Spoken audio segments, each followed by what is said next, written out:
Welcome to Pennsylvania in Focus. I'm Kristen Smith. Appropriations hearings began with the Pennsylvania State System of Higher Education and the Pennsylvania Higher Education Assistance Agency taking the spotlight.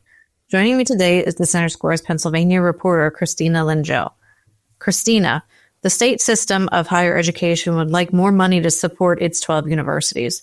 Why are legislators hesitant to approve it? Put simply, enrollment continues to decline. So legislators are asking why you would need more money to pay for fewer students to get an education. Obviously, there are, cost increases in terms of just inflation, and the universities have been doing everything they can to try to minimize costs and to, work within their budgets to solve the problems that they have, but there still needs to be a bit of an increase, especially because they have frozen tuition. So that's been frozen for several years now, which is really helpful to students. And they say that it actually amounts to a pretty big reduction in cost because compared to the 28% inflation rate, by staying stable, it's actually less compared to other costs. But since wages haven't necessarily gone up, it's not necessarily cheaper.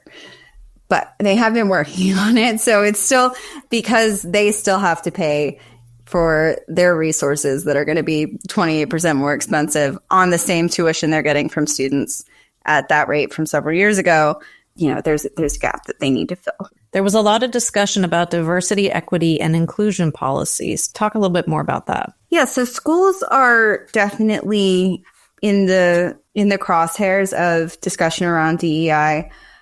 And the federal government has ordered schools to stop DEI programming or risk losing federal funding, which would be a huge blow to the state system. And one senator, Senator Coleman, brought that up, pressing the chancellor, who used to be the president at Westchester University, where they did have a diversity, equity, and inclusion program that has since changed its name. Basically, there seems to be a lot of concern that these programs are discriminatory, specifically discriminating against white people. The numbers don't really reflect that in terms of PASSHE's system. We've actually seen an increase in enrollment for well-resourced kids, which is not necessarily all white kids. It's not a specifically black and white issue, but we've seen, people from higher income families enrolling at higher rates, while lower income families have continually declining enrollment rates. So even with these DEI programs, even with a focus on increasing diversity and equity, we still see inequity. So, the chancellor saying all we do is open our doors to more people. We are not an exclusive institution. We're not keeping people out. But there's very much, I think, a concern among a certain contingent of politicians in Pennsylvania and in the U.S. in general who believe that by creating these opportunities, it is somehow taking away an opportunity from someone else.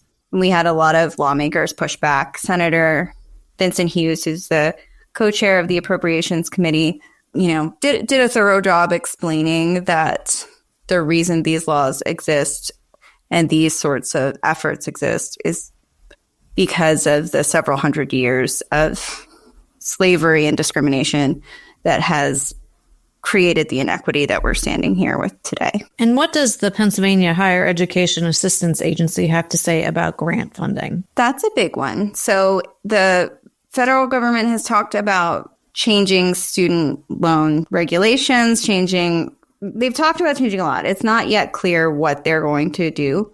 So FIA couldn't speak really concretely on how they'll respond, but they did say that they're following it very closely. I did hear an optimistic tone from FIA's president, James Steely, when talking about, well, if for instance, they did say we need to crack down on offering loans that people frankly can't afford or will really struggle to pay back, like the position many students are in or many graduates are in, where they're paying loans back for years and years. He's saying, well, if they decide that these loans need to get cut, then there is the opportunity to increase funding for Pell Grants so that more people are able to get a Pell Grant that they don't have to pay back, that helps support their education. So there is a plus side to that. If the money is taken away from investing in student loans and reinvested into grants, that could be a really positive situation.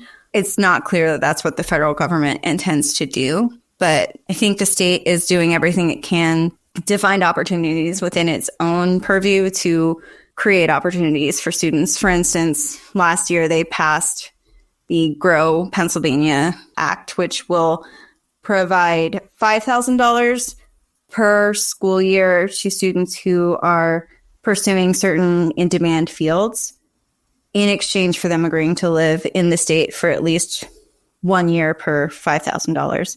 So if you took the grant all 4 years of your college career, then you would be living in Pennsylvania for 4 years and working in that high demand field here. So that would help to solve both some of the student debt problem and some of the demographic challenges we're seeing. Christina, thanks for joining us today. Listeners can keep up with this story and more at thecentersquare.com.